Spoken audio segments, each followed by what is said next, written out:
ketdik. Dolzarb muhim mavzularda suhbatlarni davom ettiradi. Bugun ham jonli formatdamiz va ayni bugun muhokama qiladigan mavzuyimiz dori vositalarini retseptsiz ololmaslik haqida bo'ladi. Shu kunlarda ko'plab e'tirozlarga, shikoyatlarga sabab bo'layotgan masalalardan biri. Buning uchun studiyamizga Sog'liqni saqlash vazirligidan bir qancha rasmiylarni taklif qilganmiz. Ularni birma-bir tanishtirib o'taman. Chap tarafimda farmatsevtika tarmog'ini rivojlantirish agentligi direktori Abdulla Azizov, ularning yonlarida farmatsevtika mahsulotlari xavfsizligi markazi direktori Alisher Temirov va o'ng tarafdan Sog'liqni saqlash vazirligi davolash departamenti boshlig'i Abror Alijonov va ularning yonlarida Sog'liqni saqlash vazirligi raqamlashtirish boshqarmasi boshlig'i Nodir Eshnazarov. Xush kelibsizlar. Abdulla aka, birinchi sizdan boshlasak, baribir bevosita sizga aloqador mavzulardan bittasi, ya'ni to'g'ridan to'g'ri siz bilan to'qnashadi. Shu sabab birinchi retseptsiz berish masalasini tushuntirib bersangiz, o'zi bu nima degani, nimani tushunishimiz kerak va qanaqa yangilik bo'lyapti? Dastlab odamlarga shuni tushuntirib bersak. Hozirgi kunda O'zbekistonda dori vositalari ikki xil turga bo'linadi. Bu retsept bilan beriladigan dori vositalari va retseptsiz beriladigan dori vositalari. Endi retseptli dori vositasi deganda bir narsani to'g'ri tushunishimiz kerak. Bu shifokor tomonidan nazarlat qilingan yoki belgilangan dori vositalari o'z nomi bilan ham retsept hisoblanadi. O'sha retseptli dori vositalariga kiradi. Hozirgi kunda O'zbekiston hududida demak dori vositalarini 80% dan 84% gacha qismi retsept bilan beriladigan dori vositalar hisoblanadi. Bu 16-20% atrofda bu retseptsiz beriladigan dori vositalariga kiriladi. Uni o'zi bu yangi tizimni joriy etishdan maqsad nima? Bugungi kunda elektron retsept tizimi joriy etildi. Avvalgacha ham retsept tizimi bizda har doim bo'lgan, lekin bu retsept tizimi bizda to'liq ishlamagan. Asosan retseptlar qog'oz shaklida shifokorlar tomonidan yozib berilishi talab bo'lgan, lekin bu talab to'g'ridan to'g'ri amalga oshmagan, chunki bu yerda qog'oz yozish ko'proq shu shifokorlarga qulay bo'lmagan va bizda madaniyat ham noto'g'ri rivojlanib ketgan, ya'ni oddiy qog'ozga yozib tashish qulayroq bo'lgan, chunki retsept qog'ozi avval mavjud bo'lgan bo'lsa, har bir retseptga bitta dori yozish imkoniyati paydo bo'lgan. U yerda o'sha vrachning ismi, qayerda, qaysi kunda berilgan butun ma'lumotlar joylash kerak bo'lgan. Uni qilishni byurokratiya deb bilishganda, bizning shifokorlar yoki hamma o'ziga qulayroq sharoit qilganda bitta qog'ozga 10 talab kerak bo'lsa 15 talab dori vositalarini yozib bergan. Endi elektron retsept tizimi tushirish orqali bizga bu nima imkoniyat beradi? Endi bu qog'ozlardan biz umuman foydalanmaymiz. U talab hech qachon yo'qolmagan, bu hali ham bor. Endi elektron tizimga kirib o'sha retseptlarni, o'sha ma'lumotlarni kiritish kerak bo'ladi. Qaysi dori vositalarini qaysi bemor sotib olish haqida ko'rsatish kerak bo'ladi. Yana shu bilan birgalikda avvallari shifokorlar tomonidan patentlanmagan nom deymiz, xalqaro patentlanmagan nom, ya'ni umumiy nom. Masalan, paracetamol bo'ladigan bo'lsa, umumiy paracetamol deb yoziladigan bo'lsa, yoki Nimis to'g'riroq bo'ladi. Misol berib, chunki u retsept bilan berilgan dori vositasi. Onlar nima qilishgan? Nimisil yozgan ba'zilari uni targoviy nomi bo'lgan. Ya'ni u yerda masalan, men agar o'zim Abdulla degan nom bilan zakaz qilgan bo'lsam, Abdulla Nimisil deb yozib berganman. Endi ular bu tizimga bunaqa Abdulla degan narsani, qo'shimcha narsani yoza olmaydi. U yer faqat u yerga Nimisil deb o'zini demak xalqaro patentlanmagan umumiy nom bilan yozishga majbur bo'ladi. Bu demak bemorlarga ikkita imkoniyat beradi. Birinchidan dorixonalarga borganda o'sha analoglarni, bir qancha variantlarni ko'rish imkoniyatini beradi. Albatta Abdulla Nimisil degan narsani qidirishmaydi. Ular Nimisil degan narsa bilan murojaat qiladi. Ikkinchi narsasi, ular o'sha yerda o'ziga qulay bo'lgan narxda dori vositasini sotib olish imkoniyati bor bo'ladi, chunki u yerdagi dorixonada sotuvchi o'sha barcha mavjud bo'lgan imkoniyatlarni sanab o'tadi. Tizimga qanday yengillik yaratadi bu shunda? Bu tizimga juda ham ko'p qulayliklar yaratadi. Birinchi o'rinda biz sharoitni qulay qilishga harakat qilayotganimiz yo'q. Buni qayta ta'kidlab aytmoqchimiz. Biz birinchi o'rinda qilmoqchi bo'lganimiz sharoitni to'g'rilashni oldimizga maqsad qilib olganmiz. Hurmatli prezidentimiz tomonidan ham berilgan topshiriqqa ko'ra, biz dorilarni to'g'ri yetkazib berishimiz kerak, sifatli yetkazib berishimiz kerak va arzon yetkazib berishimiz kerak. Bizda bilasiz, hozirgi kunda O'zbekistonda polipragmaziya muammosi mavjud. Bu shifokorlar tomonidan juda ham ko'p dorilar o'sha nazarlat qilib belgilab berish, yozib berish praktikasi mavjud. Biz bundan albatta voz kechishimiz kerak, chunki xabaringiz bor, men o'zim ham Daniyada 15 yil yashaganman. O'z tajribamda ko'rganmanki, oilaviy shifokor sizga 2 yoki 3 dorigacha yozib beradi. Meni o'zim akam ham oilaviy shifokor Daniyada 16 yildan beri faoliyat yuritadi. Uni o'zi ham aytadi, maksimum 3 dori yozib berganini eslay oladi, lekin bizda hozirgi kunda bilasiz, agar shifokorga murojaat qiladigan bo'lsangiz, ba'zi hollarda 10 ta, 15 ta dori yozib berish tajribalari ham mavjud. Buni oldini olish maqsadida shu elektron retsept ishga tushirildi. Elektron retsept nima imkoniyat beradi? Agar har bir dori yozib berilganiga o'sha shifokor o'ziga javobgarlik va mas'uliyat oladi. Endi masalan 10 ta dori yozib beradigan bo'lsa, buni markazlashgan holda biz buni nazorat ham qilishimiz mumkin, ko'rishimiz ham mumkin va o'sha kerak bo'lsa shifokorga chora ham ko'rishimiz mumkin. Bizning asosiy maqsadlarimiz shu. Va o'sha shifokor u yerda endi o'sha dori vositasini yozgandan keyin u biladiki, u oddiy qog'oz, yo'qolib ketadigan qog'oz emas, bu tarix saqlanadi. O'sha dori vositasini qachon yozgan, kimga yozgan, u yerda diagnoz qilinganmi, laboratorniy analizda ma'lumotlar kiritilganmi, bizda keyin klinik protokollar borda, davolash protokollari, o'sha davolash protokolga ko'ra o'sha dori vositalari to'g'ri berilganmi? Chunki agar bemor birdan o'zini yomon his qiladigan bo'lsa, kimdir javobgar bo'lishi kerak-ku noto'g'ri yozilgan dori vositasiga.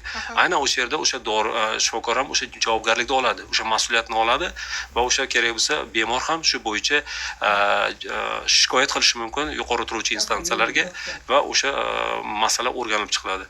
Va Sog'liqni saqlash vazirligi markazlashgan holda ham shu bosh periodda uni nazorat qiladi. Qanaqadir sistemada, tizimda anomaliya bo'lsa, ko'p dori yozish yoki bitta dorini qayta-qayta hammaga yozish maqolalari bo'ladigan bo'lsa, buni Sog'liqni saqlash vazirligi markazlashgan holda buni oldin olish choralarini ko'radi. Tushunarli.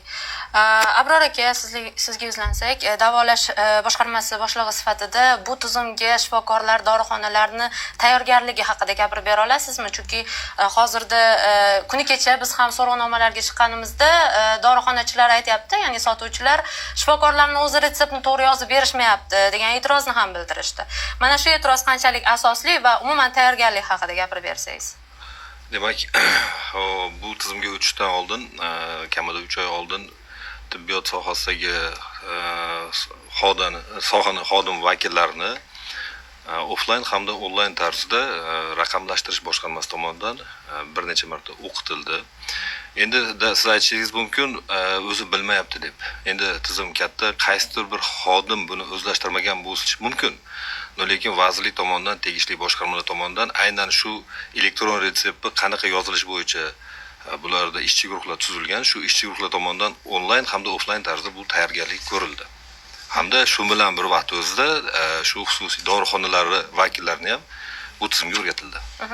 Qanday ko'rinishda bo'ladi deylik, shifokorning oldiga borib, qanday bemorlar talab qilish kerak? Menga mana shunday retsept yozib bering deganda. Chunki dorixonachilar oddiy qog'ozda baribir yozib berishyapti degan fikrlarni ham aytdi. Balki odamlarga tushuntirish kerakdir. Mana shuni talab qilishni ham. Endi o'zingiz xabaringiz bor, hozirgacha shu oddiy qog'ozchaga yozilganligi eng katta bizda muammo bo'lgan. Buni bartaraf qilish, ya'ni tizimni raqamlashtirish, tibbiy yordam sifatini yaxshilash, bemorlar xavfsizligini ta'minlash, umuman olganda shu dorini aylanishini nazorat qilish deganda maqsadda bu elektron retsept kiritildi. Endi hozir borib bemor menga mana buni yozib bering deyishini o'zi ham mustaqil bunga yo'l qo'yilmaydi. Sababi asosiy maqsadlarimizdan bittasi ham shu bemor shifokorga murojaat qilsin. Ya'ni o'z boshimcha xohlagan dorisini ichmasin. Ya'ni bu shifokorga retsept uchun borganda ham shifokor unga aytishi mumkin. Siz so'rayotgan dorimi sizga mana bu dori to'g'ri keladi. Siz hozirgi kasalligingiz yoki bo'lmasam shu qanaqadir belgilarga qarab turib, u to'g'ri yo'naltirib, ana shunday tartibda retsept yozib beradi. Bu prosta shifokorga borib menga mana buni yozib bering deyish o'zi ham noto'g'ri bo'ladi. Bu yerda endi o'sha hozir mana Abdusalomcha aytganlaridek klinik protokollarga, standartlarga asoslangan holatda mana shu bemorga kerak bo'lgan dorilar yoziladi, boshqasini o'zi yozilishiga chek qo'yiladi. Tartibini batafsil tushuntiraylik. Shifokorga boradi, oilaviy shifokorga murojaat qiladi. Demak, mana bemor birinchi marta shifokorga borganda, demak, birinchi registratura ro'yxatdan o'tadi. Registratura ro'yxatdan o'tgandan keyin bemor birinchi o'rinda shifokor oldi ko'rik xonasiga kiradi. Ya'ni bu yerda amaliyotchi hamshira tomonidan bemor antropometrik ko'rsatkichlari o'lchanadi, bemorda kerakli o'sha yo'nalishiga qarab, endi buni ham tartibi ko'p, chunki bizda ham profilaktik tibbiy ko'riklar bor, hamda skrining tekshiruvlari bor. Har bir yo'nalishi o'ziga qaragan haligi yo'nalishi bo'yicha tartib bor. Kimdir savolnomadan o'tadi, kimdir faqat shu qon bosimini o'lchaydi. Misol uchun qand kasalligi bilan skriningdan o'tgan kelgan bemorga u yerda qon sag'ir tahlili aniqlanadi. Bu yerda o'tgandan keyin Demet tizimi orqali bu ma'lumotlarni amaliyotchi hamshira yuklab turib shifokorga keyin yo'naltiradi. Endi shu yerda amaliyotchi hamshira agar bemor sog'lom bo'lib, oshiqcha bir haligi shifokor ko'rigiga muhtoj bo'lmasa, shu yerda o'zidan fuqaroni qaytarishi mumkin. Endi dori yozish masalasiga kelganimizda, amaliyotchi hamshiradan shifokorga kiradi. Shifokor bu bemor bilan suhbat qiladi. Shu amaliyotchi hamshira tomonidan kiritilgan ko'rsatishlarni ko'radi. Ya'ni qon bosimi, boshqa sog'lomlarni ko'rib turib, agar bemorga lozim bo'lsa, keyin dori yozib beradi. Shoshilinch vaziyatlarda, deylik, favqulodda vaziyatlarda navbatda turib olish imkoniyati bo'lmasa, qanday yo'l tutish kerak bemor, deylik? Va umuman navbatlar masalasida ham qandaydir yechim bormi? Ya'ni qo'shimcha yo'laklar masalasi, Endi murojaat qilish, ya'ni tezkorlikda hal qilish. Tezkorlik masalasida demak xabarimiz bor. Demak, shoshilinch holatlarda biz asosan murojaat qilamiz tez tibbiy yordamga. Bu birinchi. Ikkinchisi, shoshilinch tibbiy yordam bo'limlariga. Bu barcha respublikaning barcha hududlarida mavjud. Undan tashqari kunduzgi kunlari hamda ish kunlarida oilaviy poliklinikaga murojaat qilishi mumkin. Bu paytda kelganda agar bemor holati shoshilinchni taqozo qiladigan bo'lsa, bunda to'g'ridan-to'g'ri muolajaxonasiga yoki kunduzgi statsionarga olib kirib, bemorga yordam ko'rsatilishi mumkin. Shifokor jalb qilinadi. Bundan muammo bo'lmaydi. Agar bemor o'zi holati shoshilinch bo'lganda, shoshilinch holatda har doim birinchi unga navbat beriladi. Ya'ni bemor navbat turib shifokor qabuliga emas, bemor to'g'ridan-to'g'ri kunduzgi statsionarga yoki muolajaga xonasiga olib kirib, u yerga shifokor taklif qilinadi. Deylik, astma bo'lsa, bo'g'ilib turgan bo'lsa, olib borishga ham hali umuman fursat kutmayotgan bo'lsa, lekin yonida dorixona bo'lsa, bu vaziyatda ota-ona qanday yo'l tutish kerak, deylik, farzandi bilan shunaqa vaziyat yuzaga kelsa? Endi astma bo'lganda, boshqa holat bo'lganda dorixona bo'ladigan bo'lsa, o'z boshimchalik bilan dorini iste'mol qilishi yana noto'g'ri bo'ladi. Bu albatta bu yerda tez yordamga murojaat qilish kerak bu holatda. Yo tez yordam yetib keladi yoki bo'lmasa call centerda o'tirgan mutaxassislar tomonidan taklifni olib qilishi qanaqadir mumkin. Endi siz hozir bu yerda o'sha paytda qanaqa qilib dorida sotib olasiz deyapsiz. Endi bu juda ham kam holat bo'lsa kerak, menimcha, imенно aptekani oldiga borib turib astmasi qo'zib qolgan paytda nima deydi? Nima qilaman, aptekaga kirsam dori bermaydi dedi. Endi siz agar bilsangiz, odatda astma bilan kasallangan bemorlar o'zlarining yonida odatda bular hammasi aerozollarni olib yuradi. Birinchi yordam uchun. Chunki bularda remissiya davri bor, qo'zg'algan davrda bemorlar o'zi bilan buni odatda astmatik bemorlarimiz olib yuradi. Shu tugab qolgan vaziyatda. Tugab qolgan vaziyatda tez yordamga murojaat qilamiz. Chunki mustaqil o'z boshimchalik bilan biror dorini qilishi, misol uchun, tibbiyot tavsiya qilmaydi. Tushunarli. Nodir aka, siz raqamlashtirish departamentida ishlaysiz. Dimet tizimi haqida gapirib bera olasizmi? Mana aytishyapti, retsept o'sha tizim orqali registratsiyadan o'tgan bo'ladi, ya'ni o'sha tizimda belgilangan bo'ladi. O'zi qanaqa ishlaydi bu tizim?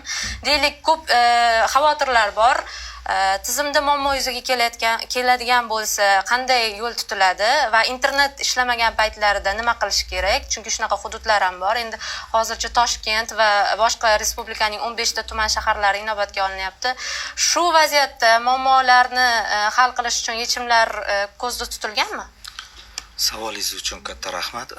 Demak, Dimet axborot tizimi haqida kengroq tushuncha bermoqchiman. Demak, elektron retsept shu Dimet axborot tizimida, yagona tibbiyot axborot tizimida ishlaydi. Demak, Dimet axborot tizimi 2 yil oldin, demak, bizada vazirlik tizimida 53 dan ortiq axborot tizimlari mavjud edi. Ular bir-biri bilan integratsiya qilinmagan holda ishlardi va demak bir-birini takrorlovchi hisoblanardi funksional jihatdan. Demak, yagona elektron tibbiy karta shakllanmagani eng katta muammomiz edi. Chunki har bir O'zbekiston fuqarosini, demak, tibbiy ma'lumotlari haqida, demak, obyektiv, shaffof ma'lumotni olish qiyin edi juda. U qog'ozlarda bor edi, qog'ozlardan yig'ilib kelardi. Demak, o'z o'rnida statistik ma'lumotlarda ham xatoliklar bo'lardi. Demak, aniq yilda bir marta yig'iladigan statistik hisobotlar bo'lar. Hech qachon aktual hisobotlar, demak, hozirda jarayonda hozirdagi holat bo'yicha yetkazib bera olmasdi. Demak, bu hamma 53 ta axborot tizimidagi funksionallar, demak, dublирование va boshqa integratsiya qilinmagan mavjud narsalar, demak, inobatga olib chuqur o'rganilgandan keyin ekspertlar tomonidan, demak, kuchli ekspertlar yollandi. Bunga 20 dan ortiq ekspertlar yollanib vazirlikda, demak, buni yagona platformani texnik topshirig'ini yaratishdi.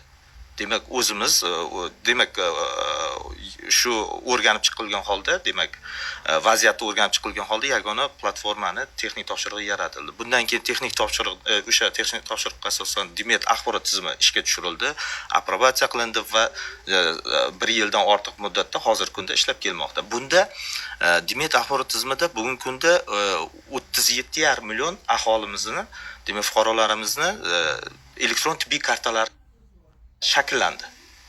Bu nimani beradi? Yagona elektron tibbiy karta shakllangandan keyin, misol uchun Qoraqalpog'iston Respublikasida Chimboyda bo'ladimi, Nukusda bo'ladimi, Toshkentga kelib davolanmoqchi bo'lsa, demak tibbiy kartalari avvalgidek qog'ozlarda yoringan qog'ozi yoki UZI yoki MRT MSKT qog'ozlarni qo'lda ko'tarib yurish shart emas. Yoki laboratoriya tahlillarni. Demak, o'sha mijoz bilan birgalikda o'sha elektron tibbiy kartasi birgalikda harakatlanadi. Demak, Toshkentdan ro'yxatdan o'tsa, demak pasporti bo'yicha ma'lumotlari kiritilsa, identifikatsiya qilish ma'lumotlari kiritilsa, demak mijoz demak aniqlanadi va unga qo'yilgan tashxislar, barcha xronologiyasi aniqlanib, demak qabul qiluvchi bemorga ham juda yengillik yaratadi. Demak, bu tizim ishga tushdi va buni biz tizimni osti moduli sifatida elektron retseptni ishga tushirishimiz kerak. Topshiriq qo'yilganda prezident 415-son qarorlar qabul qilingan 23-yil elektron retsept tizimiga tayyorgarlik ko'rishimiz kerak edi. Elektron retsept tayyorgarliklar o'tkazildi, xatlovlar qilindi, keng jamoatchilik o'rganildi, shifokorlar fikri o'rganildi. Xalqaro demak rivojlangan davlatlarda bunga oid tajribalari o'rganildi va 25-yil 570-son qarorga asosan, Vazirlar Mahkamasining qaroriga asosan, demak elektron retsept tizimi dastlabki bosqichda Toshkent shahar va 15 ta tajriba sinov tumanlarda, shaharlarda demak joriy etildi. Demak, bu Dimet axborot tizimini, demak tizim osti modulida ishlaydigan tizim. Biza tayyormizmi degan savolga kelsak, demak shu kungacha 23-yilda ma'lumotini keltiraman. Bizlar ehtiyojga nisbatan davlat tibbiyot muassasalari 30-35% anaqasi bor, kriteriyasi bor. 30-35% texnik qurilmalar bilan ta'minlangandi. Demak, bu AKT qurilmalari deydi, axborot kommunikatsiya texnologiyalari qurilmalari. Bu bo'lishi mumkin kompyuter bo'lishi mumkin, planshet bo'lishi mumkin, tarmoq uzatuvchi qurilmalar bo'lishi mumkin va chek printer va shunga o'xshagan qurilmalar. Demak, 35% ehtiyojga nisbatan ta'minlangan edi. Biz tahlil qilib, xatlov o'tkazib, demak demak har bir uchrejeniya muassasa kesimida buni demak ega kesimini qo'yib olgandan keyin demak katta ta'minot anaqalari ishga tushdi va hozirgi holatga kelib 80% ga demak butun respublikada davlat tibbiyot muassasalarining ta'minotini yaxshilab oldik. 80% ga. Aynan Toshkent shahar va 15 ta tajriba sinov muddati qo'llanilayotgan tuman shaharlarda esa 100% ta'minotni 9 ta parametr bo'yicha cho'qqiga chiqarib oldik. Va elektron retseptni to'liq o'tkazish mumkin degan xulosa berildi va qaror bilan bu tasdiqlandi. Bu davlat tibbiyot muassasalari haqida gap ketyapti. Davlat tibbiyot xususiylari haqida. Xususiylar bo'yicha ham, dorixonalar bo'yicha ham to'xtalmoqchiman. Biza dorixonalar, bu davlat tibbiyot muassasalari bo'yicha to'xtaldim. Biza 9 ta parametr bo'yicha qo'yganimiz, bu boshqa jarayonlari ham bor. Shuning uchun juda anaqaroq mukammalroq ishlashimiz kerak edi. Chunki bu Dimet tizimi faqat elektron retseptni ishlatib beradigan bizaga anaqa emas, instrument emas, balki butun tibbiyotni demak faoliyatini jamlab beradigan yagona platforma bo'ldi. Demak, dorixonalar bo'yicha biz qisqa minimal talablar qo'ydik. Demak, bu qarorda ham ketdi, litsenziya talab shartlariga ham kiritildi. Demak, internet bo'lishi o'zi shundoq ham talabida bor dorixonalarni litsenziya talab shartlarida va kompyuter bo'lishi kerak, kompyuter bor va demak 2D skaner qurilmalari bilan elektron retseptni QR kodini o'qish qurilmalari bilan ta'minlangan bo'lishi kerak edi. Tibbiyot muassasalari xususiy klinikalar bo'yicha. Xususiy klinikalar bo'yicha, demak, kompyuter texnikasi va internet tarmog'iga ulangan bo'lsa va chek printer bilan ta'minlangan holati bo'lsa, biz anaqaga minimal talabni qo'yib berdik. Bu talabga asosan, demak, davlat tibbiyot muassasalari 535 ta mavjud. 535 ta davlat tibbiyot muassasalarining hammasi demak elektron retseptga demak ulandi va o'qitildi. Demak 17 mingdan ortiq anaqalar o'qitildi. Dorixonalar 2800 dan ortiq dorixonalar bor. 2800 dan ortiq dorixonalar ham xuddi shunday tartibda integratsiya qilindi. Ayrimlari integratsiya qilindi, ayrimlari demak Dimet tizimi orqali platformaga ulandi, interfeysi orqali. Demak, xususiy klinikalardan 1300 dan ortig'i demak ulandi. Ayrim xususiy klinikalar bor. Bu retsept yozmaydigan toifasiga ham kiradigan xususiy klinikalarimiz bor. Diagnostika yoki laboratoriya ko'riklari tekshiruvlarni o'tkazadigan klinikalar bundan mustasno bo'ldi. Demak, biz tizim yaratdik. Oddiy holatda, demak, fuqaro nima qilish kerak? Bemor poliklinika yo tibbiyot muassasasiga murojaat qilish kerak. Murojaat qilganda Abror Alijonovich aytganlaridek, demak, ko'rikdan o'tkaziladi. O'rnatilgan tartib bor. O'rnatilgan tartibda tibbiyotning standart klinik protokollari bor. O'shanga muvofiq tekshiruvdan o'tkazilgandan so'ng shifokor elektron tarzda retseptni shakllantirib beradi. Bu elektron shaklda, demak, tasdiqlandi degan bosgandan keyin bu bemorda o'zida mobil ilovasi ham bor. Demak, mobil ilovasi shu orqali ham qabul qilinadi bu elektron retsept. Yoki bo'lmasa yoshi katta yoki ulug' insonlarimiz uchun, demak, yoshi ulug' insonlar uchun QR kod yoki anaqa QR kod bilan tasdiqlangan pechat varianti ham taqdim etiladi. Retseptni oldik. Retseptni olgandan keyin dorixonaga boramiz. Dorixonaga borgandan keyin, demak, dorixona uni o'rnatilgan tartibda ro'yxatdan o'tkazadi. Demak, bu jarayon hammasi, demak, faqat bitta narsaga e'tibor berish kerak. Davlat ro'yxatidan o'tkazilmagan va sifat nazoratiga ega bo'lmagan dori vositasiga tegishli emas. Demak, sotilmaydi degan. Faqat davlat va farm komitet va tegishli idoralarimizda o'rnatilgan tartibda tekshiruvlardan, laboratoriya tekshiruvlaridan o'tkazilgan va ruxsatnomalarga ega bo'lgan dori vositalariga tatbiq etiladi bu jarayon. Endi ruxsatnoma olinmagan dorilar sotilmasa kerak yo sotiladimi? Shunaqa holatlar bormi? Alisher kirgan taqdirda noqonuniy hisoblanadi. Chunki bizda hozirgi kunda ro'yxatdan o'tgan barcha dori vositalari markirovka orqali ta'minlanishi kerak. Bu majburiy. Buni dorixonalar ham o'zi majburiy ishlatish kerak. To есть har qanday dori sotilganda ular QR kodni o'qitib, o'shani qo'yib berish kerak, sotish kerak bo'ladi. Agar buni qilmasa, hozir bitta savol so'rashingiz mumkin. Mana hozir ham bu yerda elektron retsept qilaring, lekin odamlarga baribir yonib turganda barcha sotib oladi-ku. Endi hammasi noqonuniy sotilar ekanda, nalishniga sotiladimi shunda degan savol qo'yishingiz mumkin-da. Lekin biz oldimizga qo'yilgan maqsad yoki vazifa kompleksni yondashuv qilib, barcha qamrovlarda, barcha jarayonlarni qamrab olishimiz kerak-da, noqonuniylikni oldini olishimiz kerak. Kontrabanda, kontrafakt, ya'ni bu markirovka buni asosan kontrabanda, kontrafaktni oladi. Bundan tashqari nalishniga, yana anaqa nalishniga sotuv mexanizmi ham oldini oladi. Qaysi masalan, naqd aylanmaga qanday qiladi deysiz? Masalan, dori vositasi O'zbekistonga kirib kelganda, ishlab chiqarilganda birinchi qilinadigan narsa unga QR kod uriladi, markirovka uriladi va distribyutorda balansiga o'tadi o'ziga olgandan keyin. U yoki ishlab chiqaruvchida balansga o'tadi. Keyin distribyutor aytaylik, qanaqaga sotsa, chakanaga sotgan taqdirda uni balansiga o'tadi. U endi dori vositasi biz uni markazlashgan holda hozir ko'ra olamiz. Qaysi distribyutorda qancha dori bor, dorixonada qancha dori borligini ko'ra olamiz. Ertaga qaysidir dorixona faqat sotib oldi, lekin sotuv yo'q, demak u naqdga ishlaydi. Uni nima qiladi? Soliqda anomaliya paydo bo'ladi, soliq borib tekshiruv qiladi. Nimaga bunda balans oshib ketyapti deb. Chunki hech qanaqa tushum ko'rsatmaydi-da ular. Borib ko'radiki, dorini o'zi yo'q, sotib bo'lingan. Ular katta jarimaga tortiladi. Buni hozir barcha dorixonalar biladi. QR kodni obligatsiyani aniq qilish kerak. U yerda sirli xarita ham bor, bir qancha tekshiruv mexanizmlari bor. Ya'ni bu orqali ham biz kontrafaktni ham, kontrabandani ham va retseptli dorini noqonuniy sotishni ham oldini olamiz. Faqat elektron tizim orqali. Demak, ro'yxatdan chiqib ketish albatta talab etiladi. Nodir aka, yakunlaylik. Ikkita masala bor edi. Tibbiyot muassasalari, davlat tibbiyot muassasalarida internet masalasi ko'ndalang bo'lib qolsa yoki tizimda muammo bo'ladigan bo'lsa, qanaqa yechim o'ylab topilgan? Buni hal qilish uchun. Birinchisi, ikkinchisi xususiy klinikalarni qanchasiga joriy qilingan mana shu Dimet tizimi? Toshkent va respublikaning yana 15 ta tuman shahar nazarda tutilgan hisobga olsak, shular kesimida. Demak, birinchi savolingiz bo'yicha davlat tibbiyot muassasalarini 535 ta davlat tibbiyot muassasasi hozirgi anaqada birinchi bosqichga tushgan. Demak, hammasi internet tarmog'iga ulangan, zaxira kanallari ham bor, mavjud.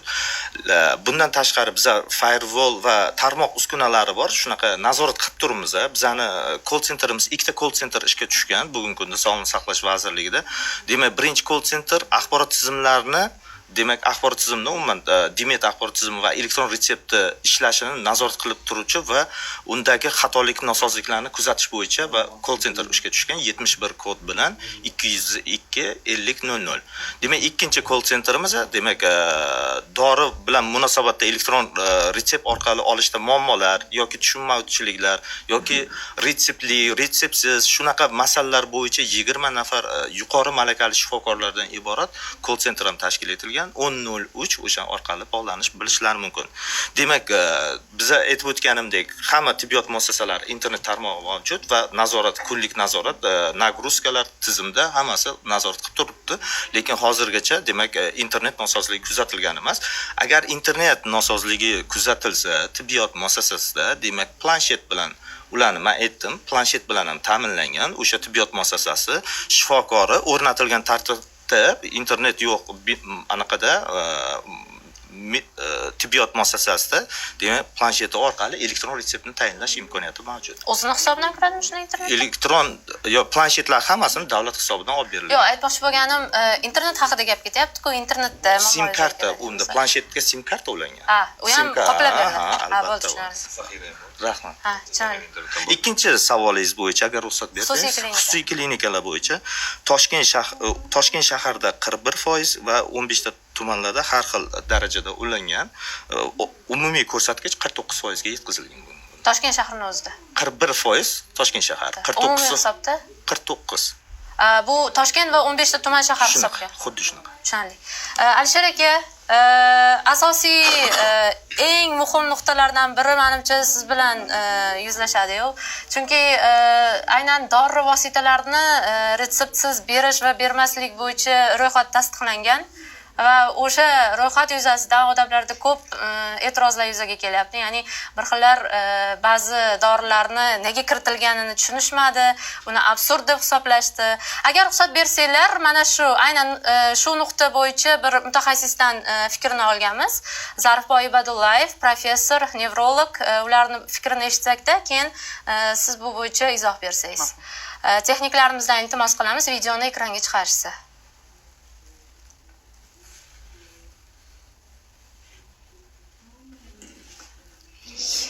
Xatini juda ko'p. Men endi ijtimoiy tarmoqdagi bunga bo'lgan munosabatlarni o'qib chiqib ko'rdimki, tez tibbiy yordamda keling mana olaylik parasetamol, ibuprofen, ya'ni tezda aptekaga borib sotib olib tana haroratini tushirish kerak bo'lgan dorilar, ya'ni bular reseptsiz beriladi, reseptsiz olinishi kerak bo'lgan holatlar ham kiritilib ketgan. Mana endi tasavvur qiling. Sizni tana haroratingiz oshdi, ili bolangizni. Hattoki tez tibbiy yordam uyga keladi. Mana endi ijtimoiy tarmoqdagi ba'zi holatlarda ro'yxatda siz o'zingiz borasiz doktorga. tez Avvaldan tana harorati oshgan holatlarda olaylik parasetamol, tez tibbiy yordam o'z uyingizga kelishi kerak. Qana qilibsiz borib yoki qarindoshingiz doktorga borib navbatda turib, yozdirib, keyin aptekaga borib dorini olib kelguncha bemorning ahvoli yomonlashib qolishi mumkin. kiritilib ketgan. Shuning uchun ro'yxatni jiddiy qayta ko'rib chiqish kerak. Sizni tana haroratingiz oshdi, ili bolangizni. Ijtimoiy Hattoki tez tibbiy yordam uyga keladi. munosabat Ko'rdingizmi? Ba'zi holatlarda shundoq ro'yxatda siz o'zingiz borasiz doktorga. Avvaldan tana harorati oshgan holatlarda tez tibbiy yordam o'z uyingizga kelish kerak. Qanaqa qilib siz borib yoki qarindoshingiz doktorga borib, navbatda turib, yozdirib, keyin aptekaga borib dorini olib kelguncha bemorning ahvoli yomonlashib qolishi mumkin. Shuning uchun ro'yxatni jiddiy qayta ko'rib chiqish kerak. Kecha men ko'rdim, mana zudlik bilan ijtimoiy tarmoqdagi bunaqa chiqishlarga munosabat bildirish uchun, uni e'tiborga olish uchun Sog'liqni saqlash vazirligida zudlik bilan kengash o'tkazilibdi. Buni tafsilot chiqib qolsa kerak. Bu yerda ro'yxatni ko'rib chiqish kerak. Badlarni umuman kiritish kerak emas. Bu bir. O'sha burun chayish, tomoq chayish borib so'rasangizda, mana bu intervyudan keyin bir qiziqib kiringda, ichini shundoq o'qisangiz, asosan badlardan iborat. Ko'paygan. Mana bu yaxshi qani ishlar tarkibini o'qisangizda, spreylarni keyin ana bu tomoq chayadigan sprey, burun nima qilan spreylarni shundoq tarkibini o'qisangiz, tam kalendula deydi, bayarishnik deydi, o'tlar, giyohlardan iborat. Uni albatta kiritmasa bo'ladi. Shundoq borsa, shundoq sotib olaversin. Tomoq og'rigan odam, o'zingiz o'ylang, tomog'ingiz og'ridi, shamollab qoldingiz, poliklinikaga bordingizda 15 ta odamdan 16-o'chirtda turdingiz. Sizlar yuqtirib kelasiz, misol uchun. Endi maska bilan yurgan taqdiringizda ham kim maska bilan yuradi? O'shuning uchun buni qarab chiqish kerakda. tarkibida o'tlar, giyohlar bo'lgan dorilarni doza odatda ko'rsatilmaydi. Mana polivitaminda ham doza ko'rsatilmaydi. Ya'ni umumiy doza ko'rsatilmaydi. Tarkibida 50 mg vitamin B6, 50 mg yana qaysidir vitamin deb ko'rsatish mumkin. Demak, badlarga umuman kerak emas retsept. Ichida giyohlik spreylardan iborat nimalarni lor bilan yana bir ko'rib chiqsin, allergologlar ko'rib chiqsin va hokazo. Endi bitta men o'qidim, juda yaxshi tahlil qilib ruscha yozibdi. Podpolniy dorilar sotish ko'payib ketadi deb. To'g'ri.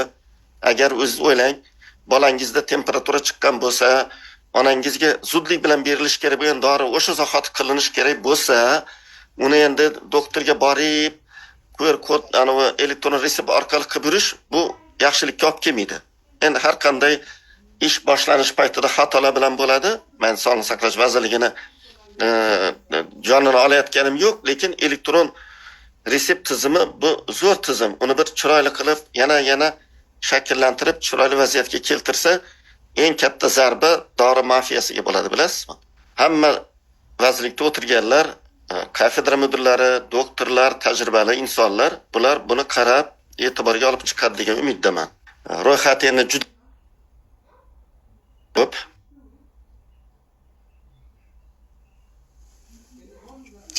Qayta eshitish zarar qilmaydi deb qo'yishgan bo'lsa kerak, qaytarib.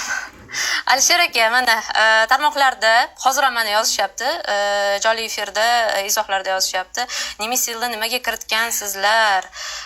Ibuprofenni nega kiritgansizlar? Nega kiritgansizlar deb qayta yozishibdi. Shunga izoh bering. O'zi ro'yxat bo'yicha tasdiqlandi, adashmasam, qayerda e'lon qilinganini aytib ketsangiz va umuman undagi tushunmovchiliklarga deydi. Agar ruxsat bersanglar, umuman dori vositalarining o'zi retseptli yoki retseptsiz berilishi tartibi qanaqa o'zi shakllanadi? O'shani ozgina tushuntirib bersam, shunda sizlarga osonroq bo'ladi. Ya'ni dori vositasini ro'yxatdan o'tkazish jarayonida ishlab chiqaruvchi ariza bilan murojaat qiladi, tegishli hujjatlarni taqdim qiladi va ushbu arizasida bir bandi bor, berilish tartibi, dorixonalardan berish tartibi. Ya'ni bu retseptli yoki retseptsiz deb ishlab chiqaruvchining o'zi arizada ko'rsatiladi. Ekspertiza jarayonida bu narsani bizlar mutaxassislar hamda mustaqil ekspertlar, ya'ni shifokorlar turli yo'nalishdagi, misol uchun kardiologik dori bo'lsa, shu kardiologiya yo'nalishidagi mutaxassis bizda ishlamaydigan o'sha davlat tibbiyot muassasasi markazlarida ishlaydigan mutaxassislarni jalb qilib ekspertiza qiladi va ekspertiza jarayonida mana shu yo'nalishi ham, ya'ni farmakologik xususiyatlari, uning nojo'ya ta'sirlari, klinika oldi, klinik sinovlardagi natijalardan kelib chiqib, ya'ni dori vositasini ro'yxatdan o'tkazishga tavsiya etiladi va ro'yxatdan o'tkazish guvohnomasi bilan birgalikda uni shu kategoriyaga bo'riladi, ya'ni retseptli yoki retseptsiz bo'lishi. Aytmoqchimanki, men Nemisil misolida oladigan bo'lsak, Nemisil o'zini ishlab chiqaruvchi davlatida ham retseptli dori vositasi hisoblanadi. Bizda qanaqa amaliyot ketgan, endi shu kungacha har kim dorixonaga kirib o'z xohlagan dorisini sotib olib ketavergan. Mana shamollaganda tartibsiz ravishda antibiotiklarni qabul qilish, xohlagan dorini oladi, misol uchun lidokainni ham o'zini dozirovkalari bor, 1% bor, 2% bor. Misol uchun o'sha antibiotiklar bilan aralashtirib seftriaksion boshqa qilib yoki mushak ichiga yoki vena ichiga qo'yib yuboradi. Bilmasdan turib o'sha foizlarni to'g'ri olmagandan keyin vena ichiga qo'yilganda o'lim holatlari olib kelishi mumkin. Shu nazarda tutilgan tartibda biza retseptli yoki retseptsizga ajratiladi. Parasetamolga keladigan bo'lsak, parasetamolda ham 400 mg dan past dozirovkalari, keyin bolalar uchun siroplar tarkibidagi parasetamollar bular retseptsiz dori vositalar. Va o'shaning uchun buni ichiga kirib ozgina o'rganish kerak. Keyin mana hozirgi video rolikda aytishyaptiki, bu ro'yxatda badlar ham bor. Bu ro'yxatda badlar yo'q. Bizani markaz badlarni ro'yxatdan o'tkazish yoki qanaqadir jarayonda ishtirok etmaymiz. Bu hamma dori vositalari deb hisoblangan kategoriyadagi mahsulotlar bilan biz ishlaymiz. Alisher aka, uzr gapingizni bo'ldim. Shu joyda aytib ketay, tarkibida badlar bo'lgan dori vositalari deyilganda, unaqa mahsulotlar ham yo'qmi? Tarkibida mana bad bu boshqa bitta mahsulot, dori vositasi bu boshqa mahsulot. Biologik aktiv modda, ya'ni ovqatga qo'shimchalar. Bular alohida kategoriyadagi moddalar, uni ro'yxatdan o'tkazish, tartibini ro'yxatdan o'tkazish va uni tartibga solish vazirlik huzuridagi sanitariya epidemiologik nazorat qilish qo'mitasi SESP tomonidan amalga oshiriladi. Bizning markazda faqat dori vositalari bilan shug'ullanamiz biz. Endi Batlar bilan shug'ullanmaysizlar. yo'q, biz batlar bilan shug'ullanmaymiz. Endi mana elektron retsept joriy qilindi, to'g'rimi? Elektron retsept joriy qilingani nima uchun shunaqa bir bugungi kunga yetib keldi degan ajotajga olib keldi. Bu o'zidan o'zi kelmadi, mana Nodir aka ham tushuntirib berdilar. Bu birinchidan shu infratuzilma shakllandi. Mana shu Toshkent shahar va 15 ta tajriba hududida boyagi texnik ta'minoti, kompyuter, tizim, set, bog'liqligi hammasini barcha shu 37 million aholini elektron kartasi yaratilgan, tibbiyot kartasi yaratilganligi boshqasi va oxirgi etapi bu, ya'ni dori bilan bog'lash etapi. Mana dorini yashash sikli bor. Mana shu butun siklni yakuni bu bemor sotib oladi.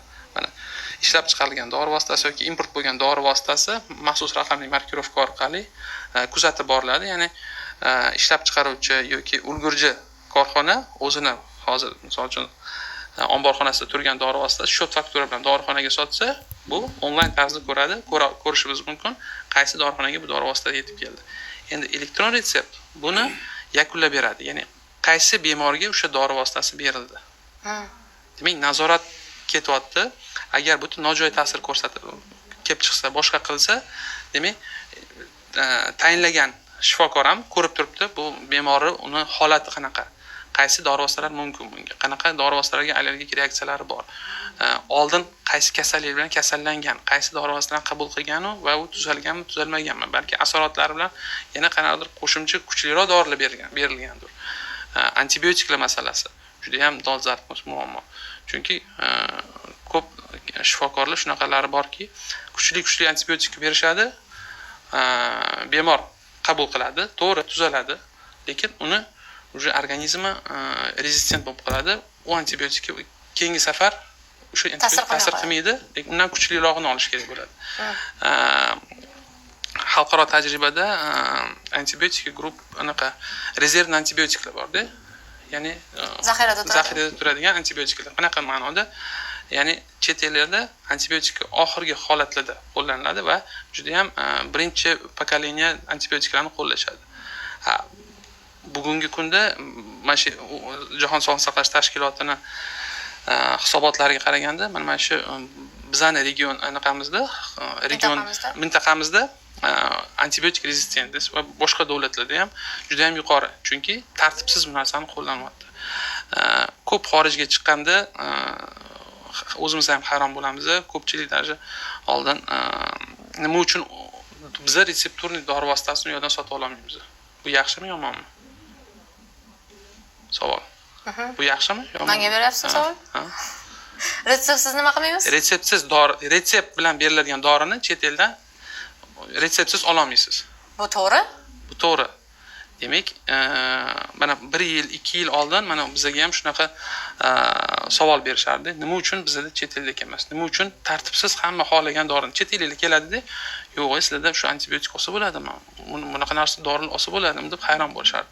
Biz nima deymiz? To'g'ri, bu retseptli dori, endi nima deydi, harakat qilib biz uni tartibga solishga deb ketamiz, lekin mana shu elektron retsept tizimi joriy qilingani va bunga javobgarliklar belgilangani albatta hamma ishtirokchilarni, mana shu zanjir ishtirokchilarini va asosan mana shu dorixonalarni hushyorlikka chaqirdi.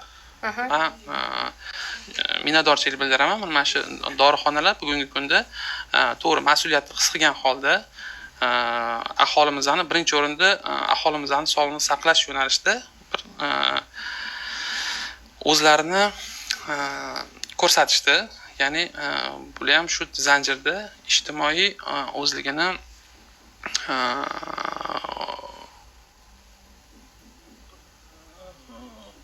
so'zligini aytishdi. Ya'ni ijtimoiy faol bo'lib, shu narsani qo'llab-quvvatlab, shu narsaniga to'xtanglar. Bu retseptli dori. Buni retsept bilan berish kerak. Lekin shu bilan birga mana hozir aholimizda bir noto'g'ri fikr uyg'onyapti. Nima endi hamma dorini endi retsept bilan olamizmi? Endi biz faqat shifokorga murojaat qilishimiz kerakmi yoki xususiy klinikaga borib men o'zimni shifokorim bor, men o'shanga har oy palonchi pul to'lab ularga borib nima deydi Retsept yozdirishim kerakmi? retsept yozib borib yozdirishim kerakmi? Yo'q, unaqa emas. Bizda boyagi hozir Abdulla Absalomov aytganlaridek 20% ro'yxatdan o'tkazilgan dori vositalarini retseptsiz berilgan dori vositalar qatoriga kiradi. Uning ichida Iste'moldagi 20%. iste'mol men ro'yxatdan o'tkazilgan. Umumiy ro'yxatdan o'tkazilganni bir 20% Raqamlarni ham ayting-da, umumiy qancha dori ro'yxatdan o'tkazilgan? umumiy 10 mingga yaqin 1800 dan ortig'i 1800-1900 atrofidagi dori vositalari retseptsiz dori vositalar hisoblanadi. Endi biz mana tahlil qildik, uni tarkibini, o'zi nima dorilar kiradi o'tga. Allergiyaga qarshi, shamollashga qarshi, bolalar siropi, paracetamol saqlaydigan, ibuprofen saqlaydigan dori vositalari bor. Oshqozon ichak kasalliklari, burundagi sepadigan spreylar, mana hozirgi kunda mana mavsumiy kasalliklar boshlanyapti. Barcha ushbu kasalliklarda qo'llaniladigan dori vositalari retseptsiz turlari ham bor ularning. Endi nima uchun mana paracetamol yuqori dozirovkadagilari bu albatta retseptli beriladi. Keyin paracetamoldan ibuprofen qo'shilgan kombinirованный preparatlar bor. Ularning ham dozasi yuqori, o'shaning uchun u ishlab chiqaruvchi davlatida ham, dunyo tajribasida ham ular retseptli qilib belgilangan. Endi qarang, hozir aytishyapti, qisqartiramiz deyishyapti. Qisqartiringlar retseptli dorilarni deyishyapti. Bu shunaqangi jarayonki, buni ishlab chiqaruvchi o'zini bo'yniga olyapti-da, bu retsept bilan berish kerak mana dorini deyapti. Endi, hop biz bu narsani bekor qilsak, nima bo'ladi? Bu ishlab chiqaruvchi uchun juda ham katta qo'shimcha xarajatlarga olib keladi. Bu nima degani? Har bitta upakovka, ya'ni qadog'i va instruksiyasida retseptli yoki retseptsiz yozilishi belgilangan. U misol uchun agar xorijiy ishlab chiqaruvchini oladigan bo'lsak, ular o'zini ishlab chiqarish rejasini tuzadi. 1 yil. Kamida yarim yil, 1 yilga tuzib qo'yadi. Ya'ni hamma narsani sotib oladi. Upakovkasini, boshqasini hammasini hisob kitobini qiladi va ro'yxatdan o'tkazish hujjatlariga asosan ishlab chiqaradi. Mana GMP asosi degani, GMP ro'yxatdan o'tkazish hujjatlari asosida. Birinchi ro'yxatdan o'tkazish hujjatlarini o'zgartirish kirish kerak. U narsa u davlat qonunchiligi to'rgan, chunki u yerda retsepturni dori bor. Nima uchun sen retseptsiz boshqa davlatga sotyapsan deydi. Bu yerdagi o'zidan o'zi kiritilmaydi ro'yxatga. Demak, shifokorlar nazoratida shifokor belgilash kerak bu dori vositasini qanaqa tayinlash mana bemorga, boshqaga. Shuning uchun juda ham oson narsa emas-da bu narsa. Qaysidir kategoriyadan qaysidir kategoriyaga o'tkazish. Bu ilmiy asoslangan holda bu narsani bu retseptli dori vositasi deb belgilangan. Demak, markaz to'g'ri deb hisoblaydi. Hozir tasdiqlangan reyestr ro'yxatlarni qayerda ko'rish mumkin bo'ladi? Reyestrimizni bizda mana qarang. Ro'yxat degan narsadan biz voz kechganmiz oldingi yil dori vositalari farmatsevtik faoliyat to'g'risidagi qonuniga asosan oldin retseptsiz dori vositalarining ro'yxatini tasdiqlaydigan bandi bor edi. Endi bizda ro'yxatdan o'tkazish jarayoni to'liq raqamlashtirilganligi sababli bir oyda o'rtacha bir 200 ta dori vositasi ro'yxatdan o'tkaziladi. Ya'ni bir oyda 2 marta bir 100 ta 150 ta qilib o'tkazamiz va muddati o'tgan dorilar o'z-o'zidan elektron reyestrimizdan chiqib ketadi. Ya'ni amal qilish muddati tugaydi. Endi raqamlashtirish natijasida biz Demet tizimi bilan bizning ro'yxatdan o'tkazish tizimini to'g'ridan-to'g'ri bog'lab qo'yganmiz. Ya'ni bu onlayn tarzda o'zi yangilanib boraveradi bu ro'yxat. Bu ro'yxatni bizning veb-saytimizda Farmatsevtika tarmog'ini rivojlantirish agentligida veb-saytida ochiq ma'lumot. Keyin mobil ilovalar bor. Farma agentligining Farmuz degan mana shu ilovalardan bemalol ko'rsa bo'ladi. Keyin yana ham osonroq yo'li, har bitta dori vositasini boya aytganimdek qadog'ida yozilgan. Bu dori vositasi retseptlimi yoki retseptsizmi? Ya'ni dorixonaga kirgandan keyin aholimiz misol uchun shamollagan bo'lsa, men shamolladim yoki menda virus infeksiyasi bor. Viruslarga qarshi nima dori vositalar bor? Retseptsiz. Bemalol so'rab dorixona xodimi har doim malakali o'zida nima borligi biladi dorixonasida nima borligini. Keyin retseptli sotiladigan dori vositalar hech qachon vitrinada turmaydi, orqada turadi. Ya'ni vitrinada bor turgan retseptsiz bo'lgan dori vositalarini bemorlarni yoki iste'molchini talabiga asosan bemorlar taklif qilishi mumkin yoki aytishi mumkin. Yo'q, agar qaysidir dorini ichib yurgan bo'lsa, misol uchun boyagi Nemisil yana o'shanga qaytadigan bo'lsak, bu hozir retseptli. Bu dorini o'rniga sizga mana retseptsiz nima uchun ishlatmoqchisiz? Misol uchun og'riqlar bo'lishi mumkin. Faqat shamollash emas, o'zi nesteroidniy protivоспалительный dori-da u. Bo'g'im og'rig'i, boshqa narsa bo'ladigan bo'lsa, mana uni o'rniga mana bu dori bor, bu dori bor, bu dori bor deb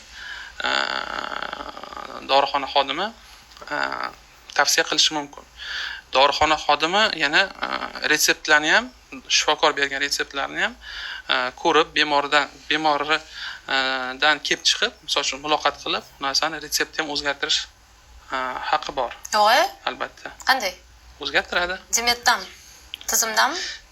Tizimdan shifokorga murojaat qilib, bu o'zi qonunchilikda ham bor.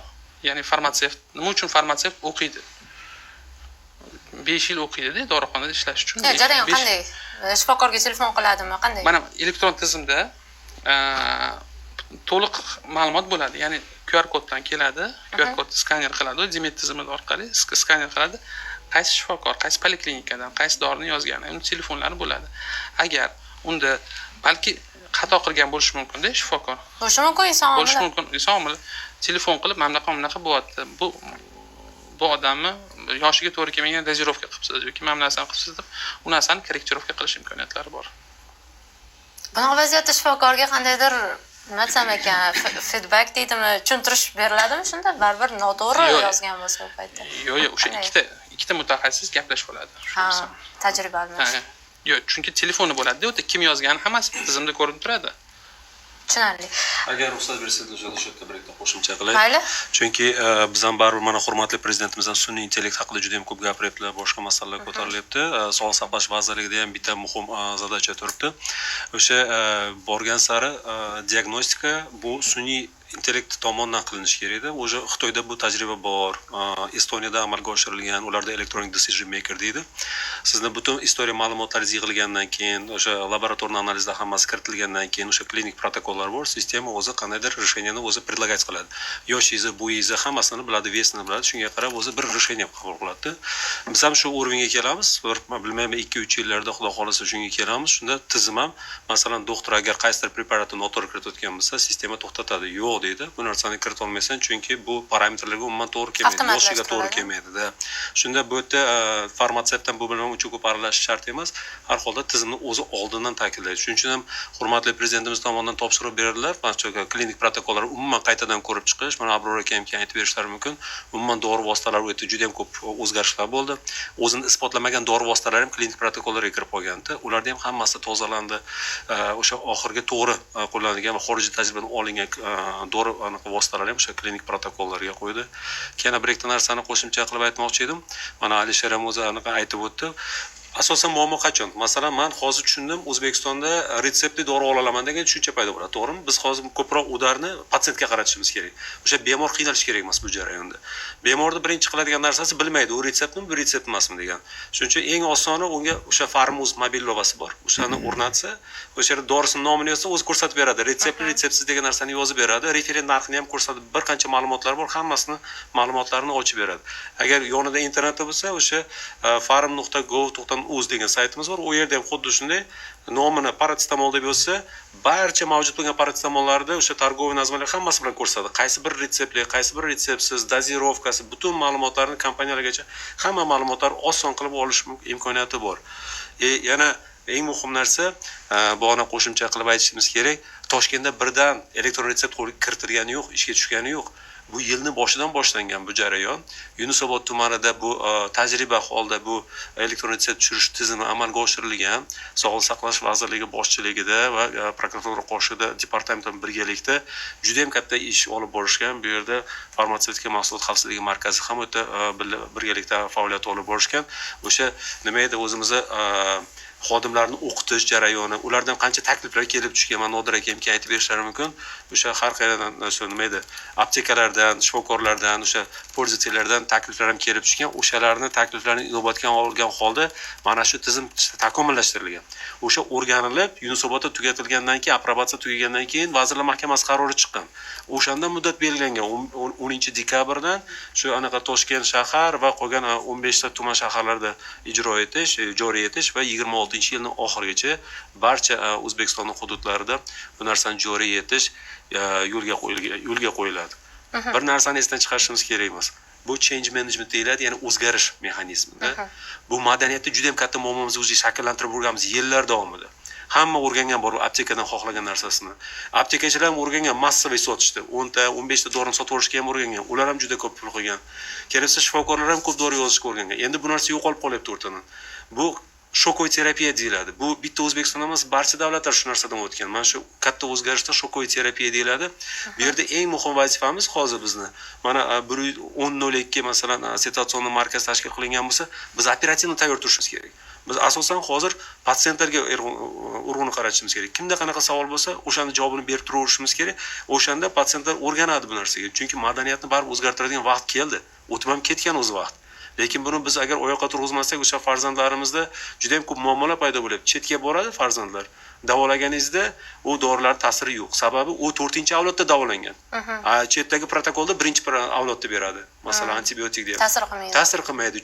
Keyin u yerda bilasizmi, meni o'zim akamda bo'lgan voqea, endi dvoyurudniy akamda Yaponiyaga bordi, farzandi 10 yoshlar chog'i eslashimcha, doktorga boryapti-da, shamollagan. Bolani 3 oy Yaponlar davola olmayapti. Davolab bo'lmayapti. Keyin oxiri akam aytibdi, Xudo xayringni bersin. Bunga 3-4-avlodda davolangan bu qiz. Hozir buni berganing bilan unaqa bo'lmaydi deganik, oxiri qo'lidan imzo olib, sen agar nimadir bo'lsa javob berasan, chunki bu dori vositasi og'ir vaziyatda va yoshi kattalarga beriladigan dori vositasi. Shunga o'zing javobgar bo'lib imzo qo'yib, o'shani olib bola davolanyapti va o'ziga kelyapti. Bu masalalarni oldini olish davri keldi. Shuni birgalikda endi hammamiz birgalashsak, Xudo xolasa buni ham yo'l-yo'liga qo'yib olamiz. Shunday, lekin baribir bir ikkita muhokama qilinadigan jihatlari bor edi. Umumiy o'zi keyslarga o'taylik. Odamlar shu vaziyatda nima qilaylik deb savollar berishgan. Ya'ni QR kodli retsept bor. Retsept, ya'ni shifokor beradigan retsept elektron imzo yoki QR kod orqali beriladi, dorixonaga olib boriladi, skanerdan o'tkaziladi va bitta skanerdan o'tgandan keyin ikkinchi dorixonaga o'tmaydimi? Deylik, 5 ta dori bo'lsa yoki 4 ta dori bo'lsa, bittasini bitta dorixonadan topsam, ikkinchisini boshqa dorixonadan topadigan bo'lsam, qanday bo'ladi u vaziyat degan savollar bor. Shu jihatni ham tushuntirib bera olasizlarmi? Ya'ni bitta QR kodli retsept faqat bitta dorixonaga o'tadimi, keyingisiga o'tmaydimi? Demak, bu katta ma'lumotlar bazasiga ega bo'lgan ma'lumotlar dori vositalari tortiladi. Bunda demak QR kod bilan bir nechta dori vositasini, demak 5 tagacha bo'lgan dori vositasini tayinlash mumkin. Bitta elektron retseptda, bitta QR kod bilan, demak bitta aptekaga bordi, dorixonada o'ziga tegishli dorini oldi, qolgani yo'q bo'lsa, demak keyingi aptekaga o'tiladidan keyingi dori vositasini olib ketaveriladi. Demak, muammo bo'lmaydi. Bu aptekada ham o'qiladi, bu apteka. Faqatgina bitta narsa, oldingi dorixonada, birinchi dorixonada, demak, birinchi dori vositasi, demak, ro'yxatdan olib sotib realizatsiya bo'lingan bo'lsa, buni o'sha keyingi aptekada olib bo'lmaydi. Ya'ni Demak, birinchi dorixonada o'sha dori vositasini olib keyingi dorixonaga o'tib, yana shu dori vositasini olmoqchi bo'lsa, olmoqchi bo'lsa, uni imkoniyati yo'q. Sotilgan dorini, demak, yana olmoqchi bo'lsa. Demak, bitta QR kod bilan bir nechta dori vositasi keyingi aptekalarga o'tadi. Deylik, surunkali kasallikka chalinuvchilar bor, qandli diabetlar bor, birdaniga ko'proq partiyada olmoqchi bo'lsa-chi?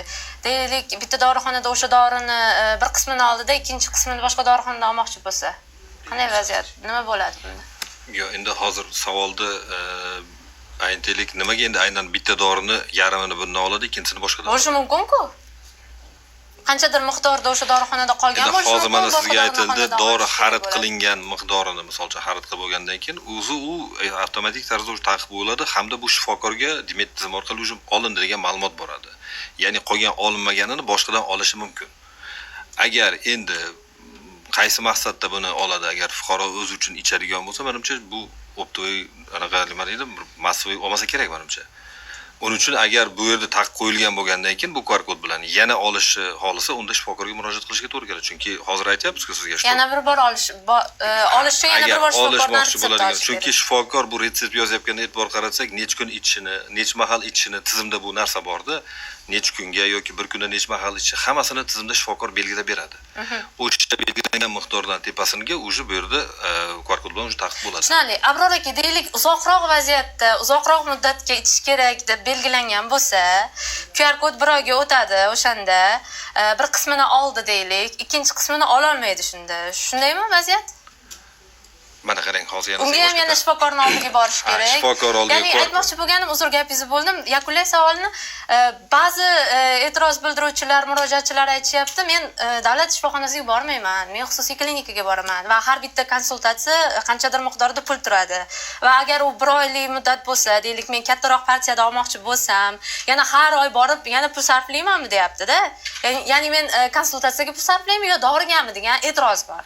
Mana shu jihatda nima qilish kerak? Endi mana men sizga aytaman, konstitutsiyada ham hatto yozilganki, ya'ni kafolatlangan hajm paket. Davlat ya'ni fuqaroga shu kafolatlangan hajm doirasida tibbiy yordam ko'rsatishga mas'ul. Bepul yordam ko'rsatadi. Endi hozirgi kunda ham agar biz u joyga yetmaymizda, misol uchun boramizda, agar fuqaro xohlasa, kafolatlangan hajm doirasida o'zi biriktirilgan oilaviy poliklinikada 100% bepul yordam ko'rsatishga, o'sha davlat tomonidan ularga ajratilgan dorilar olish huquqiga ega. Agar men hozir o'zim xohlamasamda, yo'q, men birlamchimga boraman, men chastliga boraman desam, u meni haq-huquqim. U har bir tanlash huquqiga ega. Endi raz o'zi buni tanladimi, demak yana chastliga borsa baribir pul to'layapti. Demak, ixtiyor o'ziniki bo'ladi. Lekin hozirgi kunda biz mana kecha ham bu masala muhokamasi bo'ldi. Ya'ni aytaylik, QR kodning ta'sir doirasi 1 oy bo'lyapti. Lekin biz shu surunkali kasalliklardan kelib chiqib, bemorlarga 60 kunlik hamda bir marta yozishda 90 kunlik me'yorni olishga ruxsat berilyapti. Ya'ni bir oy ichida shuncha me'yorni olish. Yo'q, bir oy emas, 3 oylik hamda 2 oylik kursini ham olishi mumkin. Agar kimdir bu yerda agar imkoniyat bo'lsa borib oladi. 2 oyligini ham, 3 oyligini ham bunga ham ruxsat beradi. O'sha shifokor retsept yozayotganda imini ashi grafasida muddatini hamda uni davomiyligini ko'rsatib beradi. Buni olishi mumkin. Agar kimdadir agar imkoniyat bo'lmasa, kecha ham aytdik, demak 1 oy ichida QR kod muddat tugagandan keyin buni yana ko'rib chiqamiz, taklif sifatida kecha qabul qildik. Buni ustida hozir o'zgarishi mumkin. Agar biz endi QR kodni o'sha aynan shu 60 kunlik yoki 90 kunlik olishi lozim bo'lgan dorilar uchun buni hali bizda prosta kechadan beri muhokamaga buni ustida o'tirishgan vaqtimiz yetmadi. Chunki o'zi tizim endi 3 kun bo'ldi boshlaganiga. Buni albatta muhokama qilamiz, lekin bunda ham faqatgina shu 60 kun yoki 90 kunga yozilgan masalasida. Bu masalani biz yana mutaxassislar bilan birga ishlab chiqamizda, albatta bunga yechim beramiz. Lekin hozir siz aytgan agar fuqaro yo'q, men har safar boraman deb o'zi xohlab xususiy shifoxonaga boryapti. Bu pul to'lashi boshdan o'zi aniq, to'g'rimi? Agar biz taklif qilyapmiz, mana kafolatlangan hajm doirasi birlamchi tizimda. O'sha bo'yicha aytaylik, birinchi yordamini ham oladi, surunkali kasalligi bo'lsa, unga ham yordamini oladi. O'sha kafolatlangan hajm doirasi bu bepul. Undan tashqarisi u fuqaroning o'zining ixtiyoriy xohishi. Tushunarli. Davlat tomonidan bepul ta'minlanadigan dori vositalari mavjud dedingiz. Unga ham shunda retsept kerak bo'ladimi? Davlat tomonidan bepul beriladigan dorilarimizda, demak, hozir bizda aytaylik 28 xil turdagisi bu reimbursatsiya dasturiga o'tkazilgan. Ya'ni buni 1 oy davomida, bu reimbursatsiyanikini yana e'tibor qarataylik, bu 1 oyda 1 oylik kursini yozib beradi. Bu borib o'sha o'ziga biriktirilgan reimbursatsiya bo'yicha biriktirilgan aptekasidan olishi mumkin. Undan tashqari yana bularga berilishi mumkin bo'lgan maxsus nimalar retsept blankalari bor. Bular o'sha hisobda turadigan dorilar. Bular ham olishi mumkin. Bemalol oladi retsept bilan. Undan tashqari hozirda yana muassasani poliklinikani o'zida oladigan yana 14 xil turdagi dori qilyapti, lekin biz bularni ham hozir shuni ustida ishlayotgandik akras.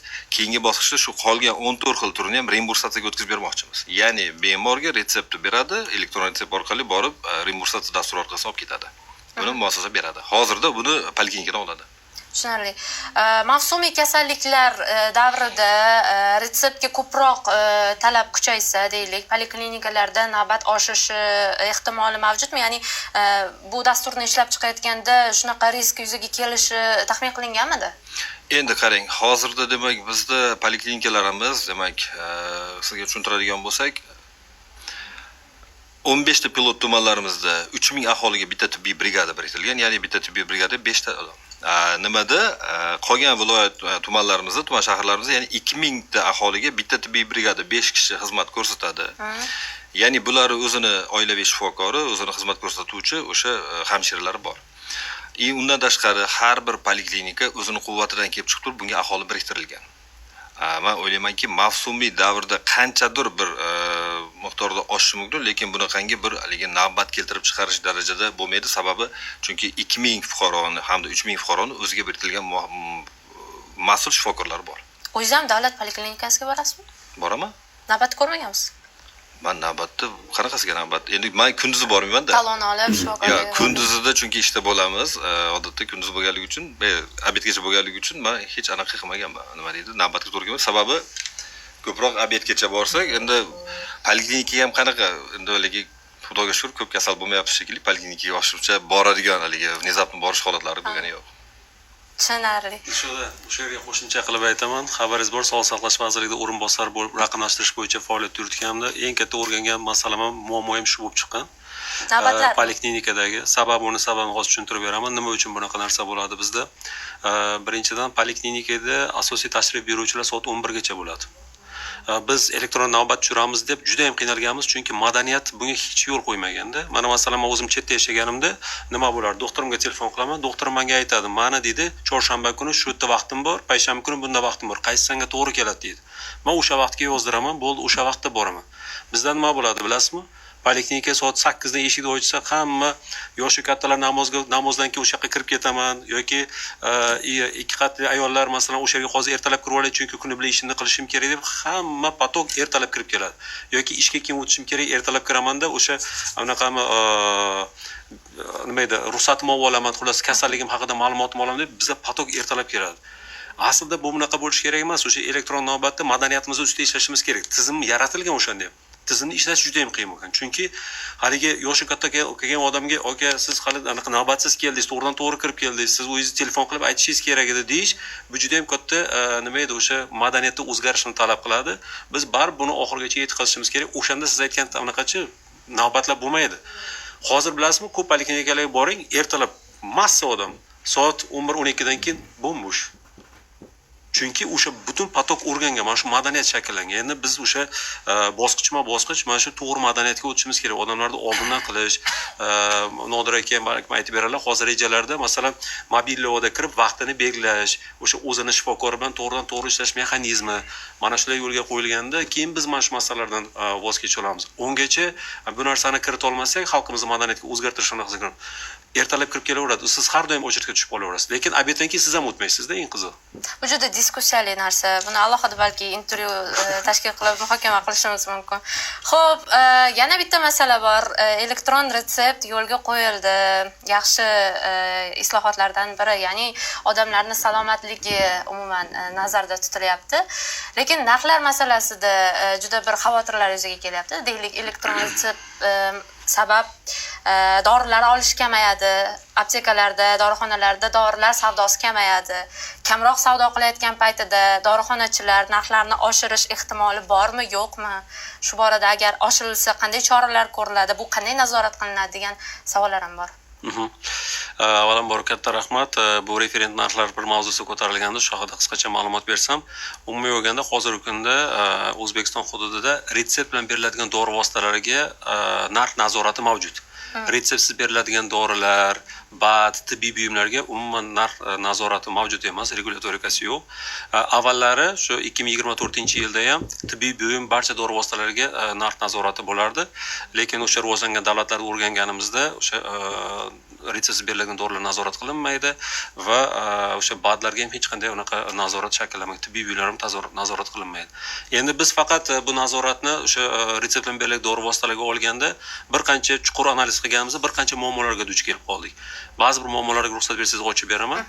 Juda ham balkim qiziqarli muammo, endi aslida achinarli muammo. Bizda referent narx nazorat qilingani uchun u bilas 10 ta davlatdan o'rganiladi. Aynan o'sha dori 10 ta davlatlar belgilangan. Bu o'sha Qozog'iston, Rossiya, Turkiya, Misr va shunga o'xshagan bir qancha davlatlar belgilangan, Belarus. O'sha o'rtalamasi olinadi o'sha narxni va o'sha narx agar olib kirgan narxdan arzon bo'ladigan bo'lsa, unda o'sha arzon narx olinadi. Agar olib kirilgan narx o'rtacha narxdan arzon bo'lsa, u olinadi. Endi faraz qiling, 7600 ta retseptli dori vositasi import qilinadi va o'shandan 4960 tasi hech qaysi davlatda topilmasa. Ya'ni 65% dori vositasi boshqa davlatlarda mavjud emas. Bu juda ham achinarli holat. Chunki boshqa rivojlangan davlatlarga qarasangiz, menimcha 2% dan kam bo'ladi. Chunki biz nima, asosan hamma yerda qo'llanilgan dorini olishga harakat qilamiz. Nima uchun aynan O'zbekistonga dori ishlab chiqarilishi kerak? Alohida. Biz boshqa davlatlardan topa olmasak bu narsani. U yerda bir qancha o'yinlar bor. Dozirovkani o'ynash o'yini bor yoki masalan 10 ta, masalan blister sotiladigan bo'lsa 12 ta qilib qo'yish mexanizmlari borda. Shu orqali O'zbekistonga alohida ishlab chiqarish mavjud bo'lgan. Biz endi buni hurmatli prezidentimiz tomonidan ham topshiriq bo'ldi. Qaytadan yana o'sha bizda reglament mavjud edi, положение, o'shani qaytadan ko'rib chiqib, nizomni yana ham takomillashtiryapmiz va Turkiyani va boshqa rivojlangan davlatlar tajribasini yana kirityapmiz. Bu bizga nima beradi? Albatta, retseptli dori vositalarining narxini tushish imkoniyatini beradi. Esingizda bo'lsa, o'tgan yil ham, shu yil ham, o'tgan yil ham ko'p muzokaralar bo'ldi. Nimaga Qozog'istonda dori narxi arzon, bizda qimmat degan mavzular paydo bo'ldi. Kunuz tayyorladik-ku birinchi ko'rsatuvni. O'sha sizni komandangiz jamoangiz tayyorlagan, o'shani Afsus, hammaga izoh berdingiz, bizga bermadingiz. O'shani endi hozir tushuntiraman. Nima uchun shunday bo'ldi? Bizda referent narxlar bor edi reglamenti, lekin u oxirigacha yo'lga qo'yilmagandi, ishlamagandi. Mana hozir qattiq nazoratga olindi, referent narxlar tushish boshlandi.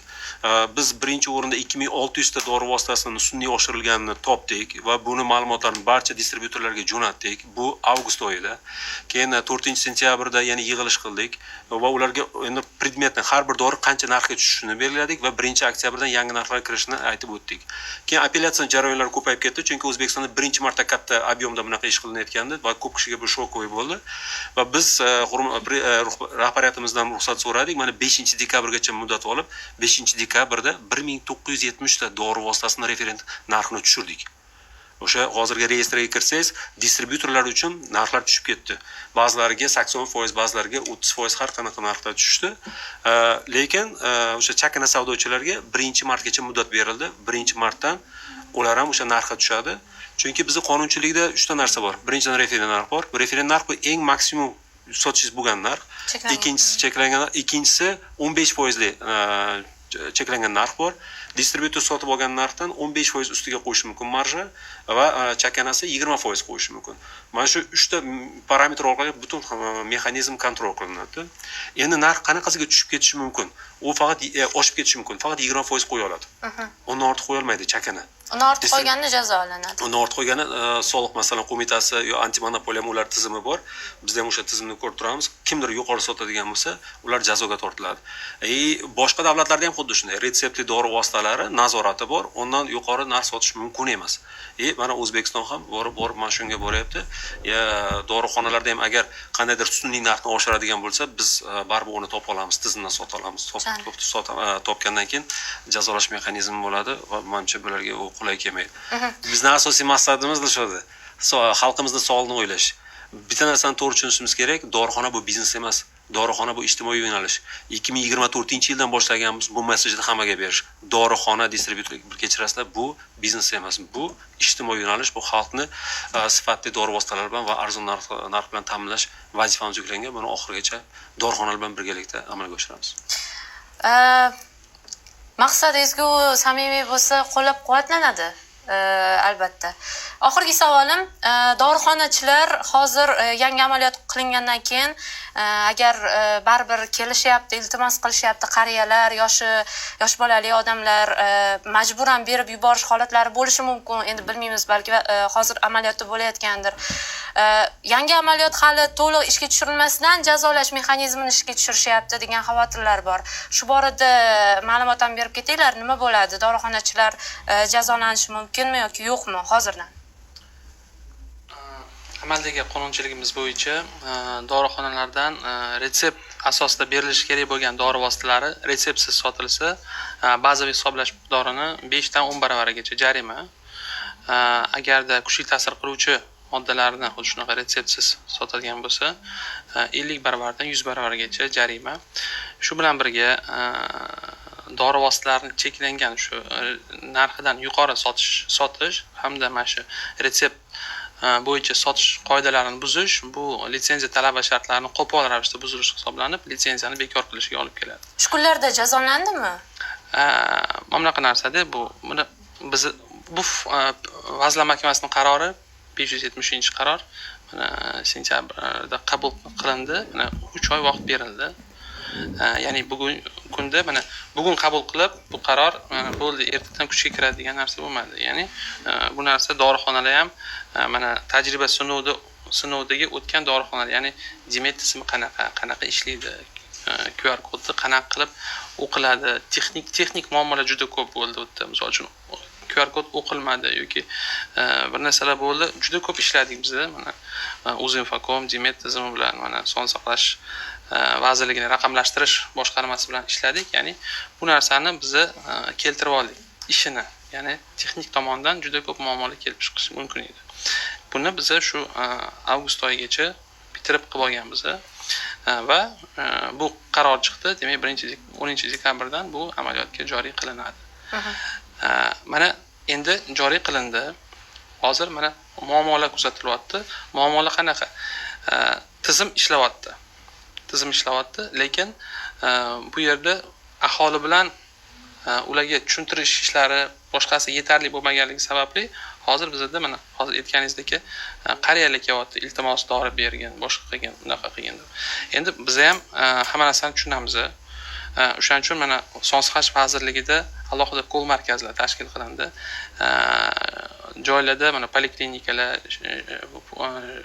tibbiyot punktlari hammasi aholi bilan ishlashga, ya'ni ularni mana shu nima deydi, tibbiyot yo'nalishidagi saviyasini oshirish, bugungi kundagi yengilliklar qanaqa qiladi. Bu retsept borib olish bu qanaqadir og'ir narsa emas o'zi. Yengillik bu. Qaytengi yengillik.